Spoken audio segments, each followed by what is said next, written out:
Oração a São Jorge. Eu andarei vestido e armado com as armas de São Jorge, para que meus inimigos, tendo pés, não me alcancem, tendo mãos, não me peguem, tendo olhos, não me vejam, e nem em pensamentos eles possam me fazer mal. Armas de fogo o meu corpo não alcançarão. Facas e lanças se quebrem sem meu corpo tocar. Cordas e correntes se arrebentem sem meu corpo amarrar.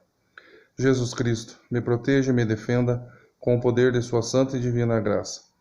Virgem de Nazaré, me cubra com o seu manto sagrado e divino, protegendo-me em todas as minhas dores e aflições. E Deus, com sua divina misericórdia e grande poder, seja meu defensor contra as maldades e perseguições dos meus inimigos.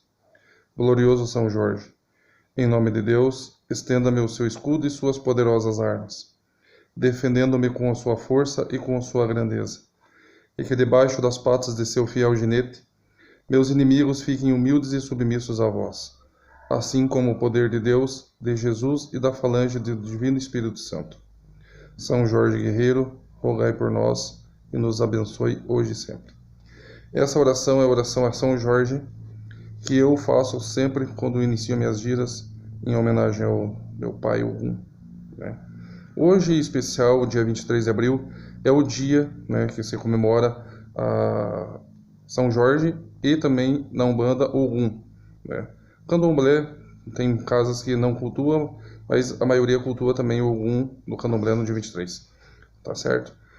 São Jorge, ele nasceu de uma família, né, abastada, que a gente fala, uma família que tem posses, mas sempre teve vocação pro militarismo, né? Até que ele entrou para o exército romano. Ele nasceu na Capadócia, que hoje é a Turquia, né? Meados de 275 depois de Cristo, né? Então ele, como general, chegou a ser general romano, mas a vocação dele, devido à família ser muito cristã, né, a família, né, fazia parte do cristianismo, e o imperador Diocleciano, que era o imperador na época, era contra, perseguia, né, perseguia todos os cristãos. Até o momento que ele começou a perseguir São Jorge, né, Jorge da Capadócia, que falavam, né, o nome dele.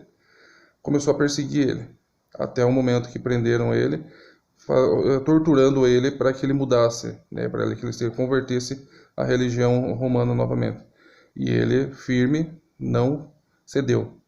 Daí mataram ele e deceparam, né, cortaram a cabeça dele. Então, ele se tornou um Marte, né, um Marte. Até que o imperador Constantino o reconheceu como tal e fundou a primeira igreja de São Jorge, né? No dia 23 de abril de 303, que foi feita essa execução com Jorge, né, com Jorge da Capadócia. Então, ele é um guerreiro, né, ele é o nosso pai que luta por nós, que abre nossos caminhos, que batalha por nós, né, que nunca, quando a gente está passando por algum momento de mal, algum momento de perseguição, né, nós da nossa religião, a gente sempre fala sobre isso, passando por algum problema de pessoas desejando o mal da gente, ou até mesmo fazendo feitiços, tudo, primeiramente a gente recorre a ele, que é ele que vai combater conosco, né. Eu vou passar para vocês, bem resumo, né, que eu achei interessante, a explicação daquele quadro famoso que todo mundo vê de São Jorge, até o pai tem aqui no terreiro, né, que é esse daqui, ó, essa figura aqui que todo mundo tem nos quadros, maioria dos terreiros, até igrejas tem. Então, essa figura já tem muito simbolismo, né? Iniciando aqui a explicação sobre a figura própria de São Jorge, tanto física, normal, quanto espiritual. A armadura dele, o cavalo dele, né, representa realmente que ele era um soldado romano, que ele era militar, né? O combate ao dragão tem uma lenda, né, que numa aldeia tinha um dragão, né, que as pessoas, quando faziam qualquer coisa criminal, alguma coisa, ofereciam essa pessoa a esse dragão, ou até mesmo por sacrifício, para que ele não atacasse a aldeia. E teve uma situação que tinha uma moça que ia ser entregue para esse dragão e São Jorge, né, o Jorge falou que não ia deixar acontecer isso daí. E ele tomou a frente e enfrentou o dragão e acabou com esse mal nessa aldeia, né? Então isso é uma lenda, mas contado sobre essa figura. Agora, espiritualmente, o que representa a armadura de São Jorge? Representa a proteção espiritual que ele nos dá, né? A capa vermelha representa o martírio dele e também a questão de guerrear, de guerra, né? Então aí surge a cor vermelha, como vocês podem ver que o pai está aparamentado, a cor vermelha do Ogum na Umbanda, né? Então, por que o Ogum é vermelho na Umbanda? Devido a esse simbolismo da capa de São Jorge sobre o seu martírio e também sobre a questão de ser o senhor da guerra, um soldado que vai guerrear, certo? O cavalo branco. O cavalo branco simboliza a pureza e a paz, né? E a força com qual essa pureza, essa paz, essa santidade tem que ter para combater o mal, certo? A lança e a espada de São Jorge representam a palavra de Deus, por ele ter sido um mártir, por ele ter sido cristão, e daí foi, né, executado e virou um mártir, pregando a palavra. Então, espiritualmente, a lança e a espada de São Jorge representam a palavra de Deus. A igreja, no fundo, representa a própria igreja cristã, com qual ele defende, né? O dragão e a caverna, a caverna representa o inferno e o dragão o próprio demônio, o próprio mal, que tem que ser constantemente combatido, tá certo? Muitas figuras aparecem uma santa atrás, algumas não.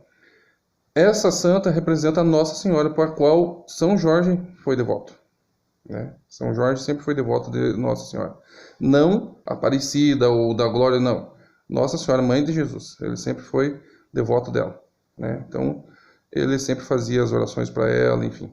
Então, algumas gravuras aparece essa figura, tá certo? Dentro da Umbanda, o sincretismo de São Jorge com Ogum já é devido a essa questão do militarismo, né? Todos os orixás que vieram do candomblé sincretizados com os santos católicos, eles têm que ter algo em comum, certo? Então, assim, e claro, não foi ninguém assim que escolheu isso. Isso veio oriundo do tempo das senzalas, né? Eu já, várias vezes aqui no terreiro, já expliquei sobre isso. Que cada nação africana tinha o seu deus. Tem até hoje, o seu deus, né? Então tem a região lá que é de Oxum, a região que é de Xangô e a região que é de Ogum. Mas quando começou a escravidão e começaram a trazer os negros dentro dos navios, nas senzalas das fazendas se misturou, né? Se misturou Bantu com Yorubá. Então, o que fazia? E também muitas das nações se misturaram. Aí surgiu o candomblé dentro das senzalas. Por quê? Porque daí eles tinham que, todos que estavam ali, cultuar ao mesmo tempo os seus orixás das suas nações, né? Então não tinha como separar, porque eles viviam tudo junto. Então aí já começou também o candomblé, né? Para que eles pudessem louvar os seus orixás todos juntos. Mas também aí surgiu o sincretismo. Por quê? Os senhores das fazendas, eles eram católicos.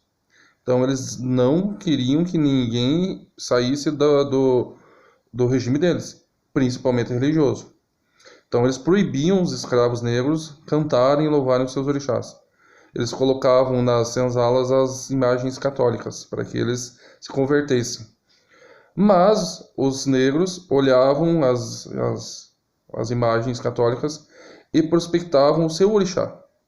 Então, quando os senhores ou os capatazes passavam lá e viam alguém dançando na frente da imagem de São Jorge, eles estavam adorando São Jorge, mas os negros, em suas concepções, estavam adorando Ogum, né?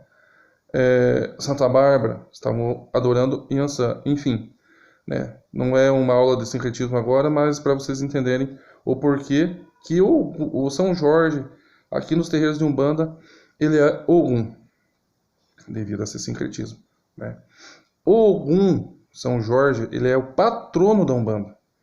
Mesmo o pai de santo ou a mãe de santo não sendo filho desse orixá, tem que se entoar cânticos para Ogum, para abrir os trabalhos de Umbanda.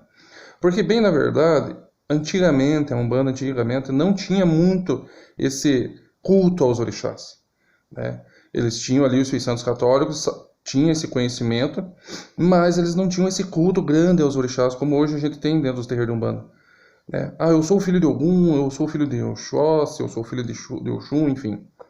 Antigamente era muito mais dado valor aos chefes de cabeça que a gente fala. As entidades guias chefes, seu preto velho, o seu caboclo, né? Que nem o pai é o pai João de Aruanda. Até a minha saída de pai de santo foi com esse meio. Eu saía com o chefe de cabeça, né? Incorporava ele na saída, tinha todo aquele ritual de saída, mas daí incorporava o chefe de cabeça ali para coroar sacerdote, chefe de terreiro e pai de santo. Hoje, além dessa mesma ritualística, tem também a consagração do orixá, né? Faz o assentamento que nem o pai tem ali. Vou mostrar para vocês. Ali no canto ali, o assentamento de Ogum. Então hoje tem esse culto mais forte dentro da Umbanda também é orixá, mas antigamente não. Até lembrando uma pergunta um tempo atrás que a Amanda fez para mim sobre qual é o orixá do Pai Zélio, né? Qual é o orixá do Pai Zélio? Então, como antigamente não era, né, piorou no início, né, na fundação da Umbanda, não tinha esse culto orixá de Ori, tudo que isso é oriundo do candomblé. A questão de culto a Ori e culto a orixá, né? É uma herança que nós estamos agregando na contemporânea da Umbanda, estamos agregando isso. Mas antigamente não tinha. Só que há relatos, né, que o Pai Zélio iniciou o trabalho com o Sete Encruzilhada, acabou com o Sete Encruzilhada, e daí com o seu preto velho Pai Antônio, e também com uma entidade chamada Ogum Maré, certo? Isso existem relatos, eu já pesquisei profundamente, e realmente ele trabalhava também com essa entidade chamada Ogum Maré. Então supõe, né, esses relatos, essa literatura, o povo que eu pesquisei, até o pai Ronaldo Linares fala sobre isso, supõe-se que se fosse fazer uma ritualística, o Pai Zélio seria filho de Ogum, né? Porque até onde nós sabemos, Búzios é de candomblé. Na Umbanda, para você verificar o seu orixá, ou é o guia-chefe da casa que fala, ou é o seu próprio chefe de cabeça manifestado em você, vai dizer qual é o seu orixá de cabeça, seu orixá, e passar por uma ritualística que eu, Pai Everton, chamo de puxada, no qual a gente vai cantando para os orixás e o pai dele de cabeça ou a mãe dele de cabeça vai se manifestar. Porque lembramos que somos médios de incorporação, somos espíritas. E na Umbanda não existem os deuses orixás que incorporam, como no Candomblé. No Candomblé a gente vibra no orixá. Na Umbanda, não. Na Umbanda são falangeiros, caboclos, como queiram chamar, que são os espíritos que tiveram uma evolução muito grande, que vem representado na falange do próprio orixá. Como o pai trabalha com o Ogum Beramar, como tem filhos que trabalham com o Ogum Megê, Ogum de Ronda, que são filhos de Ogum, como tem filhos de Oxós, que tem os caboclos, né? Como tem filho de Xangô, que tem o caboclo de Xangô, né? Pode-se falar o Xangô Agodô, Xangô, enfim.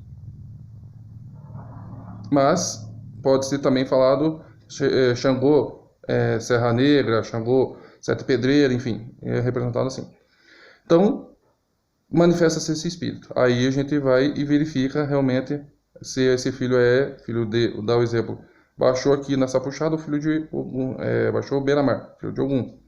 Vai ser questionado, vai perguntar para ele vai dizer tudo, a mesma situação quando começa a baixar as entidades, que aí vai ser feita a conversa, aquela pesquisa, que o pai de santo vai ali conversar, qual é a sua linhagem, qual é a sua irradiação, enfim, mesma coisa no falangeiro, para daí sim confirmar se ele é mesmo filho daquele orixá que aquele falangeiro representa. Ok?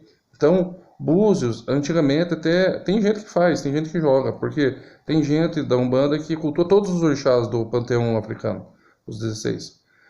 Eu aprendi com meu pai de santo, pai Lauro de Ogum, e também vivencio isso há 20 e poucos anos de Umbanda que eu tenho, que não tem serventia, né, de operação para trabalho.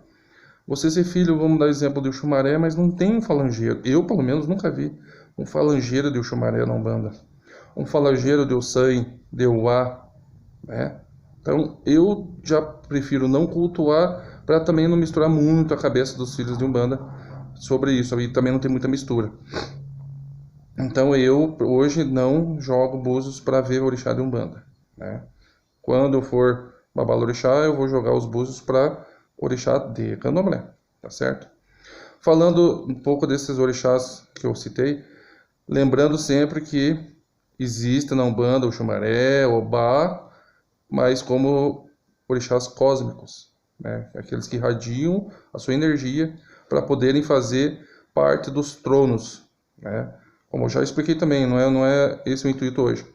Então, existe, mas não tem falangeiro representando, né? Falangeiro representando tem os 9 orixás com os quais a gente já está trabalhando há muito tempo. Falando desses tronos, lembrando que nós estamos falando do nosso pai Ogum amado, ele e Yansan representam o trono da lei, no qual eles representam essa força com que ele vai buscar a lei, a verdade, né? Tem aquele ditado, quem deve paga. Se Xangô falar, esse está errado, quem vai cobrar é Ogum, tá certo? Então, e Yansan. Então, os dois são os regentes do trono da lei, dentro das 7 linhas de Umbanda, tá certo? Então, queria que todos hoje, se pudessem vir aqui no terreiro, né, são os filhos da casa, pudessem acender uma vela para Ogum. Devido a essa pandemia do Covid-19, tivemos que suspender todas as atividades que nós iríamos fazer, né, tanto a vigília hoje, quanto a festa do seu Zé e de Ogum, sábado, e a feijoada de Ogum no domingo, tivemos que suspender, né? Mas Ogum é maravilhoso, é glorioso, ele sabe o que faz e sabe que a gente não vai deixar de ter fé e amar ele por não poder fazer as coisas para ele, né? Mas aqui está estendida a esteira, quem puder e quiser vir acender sua vela para Ogum, o pai vai estar aqui hoje, né, com o terreiro aberto até a noite, tá certo? E pedindo sempre que ele, não só para os seus próprios filhos dele, mas todos, esteja sempre protegendo, sempre tá abrindo os caminhos, guerreando por nós. Então nós não podemos nos esquecer dele para que ele não se esqueça de nós, tá certo? Então, eu, Pai Everton, de Ogum, nesse dia 23, que é o dia de Ogum, o dia do meu padroeiro, meu santo devoto São Jorge, transmito a minha bênção e pedimos a bênção deles, tá certo? Então que Pai Ogum e São Jorge Guerreiro nos abençoe hoje e sempre.